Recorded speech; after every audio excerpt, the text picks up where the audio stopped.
बिस्मिल्लाहिर्रहमानिर्रहीम। अस्सलाम वालेकुम एवरीवन। उम्मीद करती हूँ आप सब खैरियत से होंगे। Welcome back to my YouTube channel. Islamic साल के सबसे पहले महीने, बरकतों वाले महीने मुहर्रमुल हराम का आगाज हो चुका है। आज हम बात करेंगे कि हमने इस महीने में क्या क्या खास अमाल करने, क्या क्या काम हमने करने और खास तौर पे पहले 10 दिनों में हमने कौन से अमाल करने जिससे हमारी दुआएं, हमारी मुश्किलात, हमारी मुसीबतें दूर हो सके, हमारे रिस्क में बरकत हो सके। जिस तरह अल्लाह ने तमाम अंबिया की दुआएं इस महीने में कबूल की हैं। जैसे हजरत यूनुस अलैहिस्सलाम को मछली के पेट से निकाला, जैसे हजरत यूसुफ अलैहिस्सलाम को आजादी दी और हजरत अय्यूब अलैहिस्सलाम को अरूज और तरक्की दी, और अल्लाह ने हजरत आदम अलैहिस्सलाम को मुहर्रम के महीने में तख्लीक किया और उनकी तौबा भी इसी महीने में कबूल की। तो कैसे हो सकता है कि हमारी दुआएं कबूल ना हो, हमारी तौबा कबूल ना हो? अल्लाह ताला हमारे लिए आसानियां पैदा ना करें। ये इस्लामिक साल का पहला महीना मुहर्रम हमारे लिए एक गोल्डन अपॉर्चुनिटी है कि हम अल्लाह से अपने गुनाहों की माफी मांग सकें, नेकियां कर सकें और अल्लाह के करीब हो सकें और अल्लाह ताला से अपनी दुआएं कबूल करवा सकें। इस बारे में हजरत सुफियान रहमुल्लाह फरमाते हैं, साल की जो इब्तिदा होती है वही पूरे साल की कैफियत बनाती है। अगर इब्तिदा नेकी से हो तो अंजाम भी नेकी से होता है। तो हमने इस महीने में अल्लाह की रहमतें, अल्लाह की नेमतें समेटनी है। इसमें अल्लाह के अज़कार करने और खास अमाल जो मैं आपको बताऊंगी वो आपने करने। इंशाल्लाह आपकी सारी दुआएं कबूल होंगी और अल्लाह की जात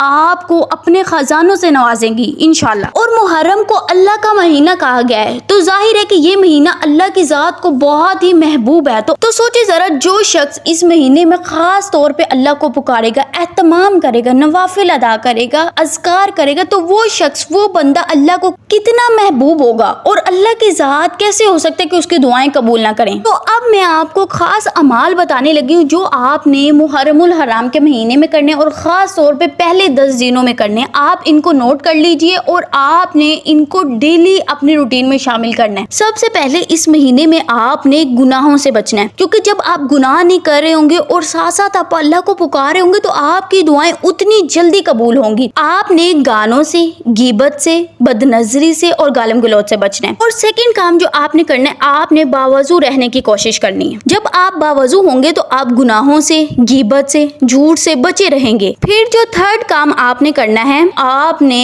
इस्तग़फ़ार की कसरत करनी है। आपने इस्तग़फ़ार से अपनी जुबान को तर रखना है। आपने चलते फिरते, उठते बैठते अल्लाह से इस्तग़फ़ार करना है। जब आप अल्लाह से अपने गुनाहों की माफी मांग रहे होते हैं ना, तो ऑटोमेटिकली अल्लाह की जात आपके हर काम में आसानियां पैदा कर देती हैं। तो आपने इस्तग़फ़ार की कसरत करनी है। अगर आप पहले 1000 टाइम डेली का इस्तग़फ़ार कर रहे हैं तो इसको आप बढ़ा दें। खास तौर पे अगर आप चाहते हैं कि आपकी दुआएं कबूल हों, आपकी हाजात पूरी हों, आपकी मुश्किलात दूर हो जाएं, तो आपने इस्तग़फ़ार का पहले 10 दिनों में एक स्पेसिफिक टाइम बना लेना है कि मैंने इतना टाइम बैठ के इस्तग़फ़ार पढ़ना है। फिर जो आपने काम करना है कि आपने दरूद पाक की कसरत करनी है। तो इससे बेहतरीन मौका क्या होगा कि साल का सबसे पहला महीना है, पहले दिन है और आप दरूद पाक की कसरत कर रहे हैं, दरूद पाक पढ़ रहे हैं, तो आप अल्लाह की रहमतें समेट रहे हैं। हदीस आती है ना, नबी करीम सल्लल्लाहु अलैहि वसल्लम ने फरमाया, जो मुझ पर एक बार दरूद भेजते हैं अल्लाह इस पर 10 रहमतें नाजिल फरमाते हैं। सुभान अल्लाह। तो देखिए, अगर आप डेली का 1000 टाइम दरूद पाक पढ़े हैं तो आपके ऊपर अल्लाह की कितनी रहमतें हो रही होंगी। आप जो है इस्तग़फ़ार भी कर रहे हैं, इस्तग़फ़ार से अपने गुनाहों की माफी मांग रहे हैं और साथ साथ आप दरूद पाक की कसरत कर रहे हैं, तो आपकी तौबा भी कबूल हो रही है और आपके ऊपर अल्लाह की रहमतें भी हो रही हैं। फिर जो काम आपने करना है, आपने इन 10 दिनों में खास तौर पे सदका करना है। डेली आपने कुछ ना कुछ सदका करना है और इन 10 दिनों की रातों को तो आपने बिल्कुल मिस नहीं करना। आपने इन रातों में उठना है, अल्लाह से तौबा करनी है, अल्लाह से अपने गुनाहों की माफी मांगनी है। 2 रकत नमाज आपने हाजत के पढ़ने और अल्लाह के सामने रो रो के, गिर गिरा के अल्लाह से दुआएं करनी है। इन रातों को आपने अपने साल भर की दुआओं की कबूलियत का जरिया बनाना है। आपकी हर दुआ, हर हाजत, हर मुश्किल दूर होगी अगर आपने इन दिनों की, इन रातों की बरकतें, अल्लाह की रहमतें समेट ली। हज़रत अली रज़ियल्लाहु तआला अन्हु फरमाते हैं, मैंने नबी करीम सल्लल्लाहु अलैहि वसल्लम को अशूरा की रातों में इबादत में रोते हुए देखा है। तो ये रातें अल्लाह की बख्शिश के खजाने हैं जिनको हमने समेटना है, अल्लाह से मांगना है। और इन दिनों के रोजों की भी बहुत ही फजीलत है। इस बारे में हदीस आती है, रसूलुल्लाह सल्लल्लाहु अलैहि वसल्लम ने फरमाया,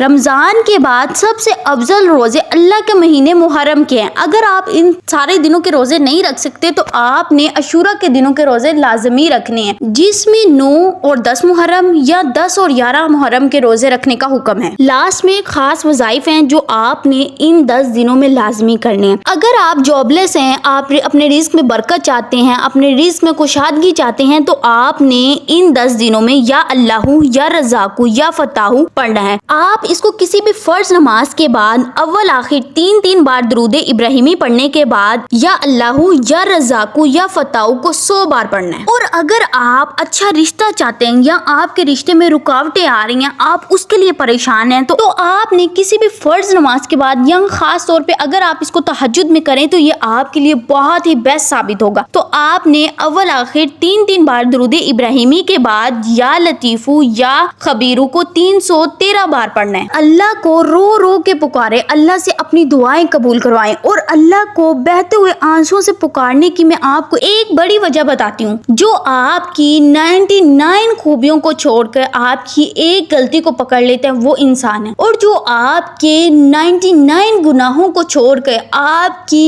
एक तौबा पर आपकी मगफरत कर देता है, आपकी दुआएं कबूल कर लेता है, वो रहमान है। सुभान अल्लाह। तो ये 10 दिन हमारे लिए अल्लाह का इनाम है। जिन्होंने इसे पा लिया वो कामयाब होंगे। इस वीडियो को देख के आपने इन अमाल पे अमल करने की जरूर कोशिश करनी है और इसको दूसरों तक भी शेयर करना है। अल्लाह पाक हम सबको इन 10 दिनों की रहमतें और बरकतें समेटने की तौफीक अता फरमाए। आमीन। नेक्स्ट वीडियो तक स्टे ट्यून, स्टे ब्लेस्ड। अल्लाह हाफिज।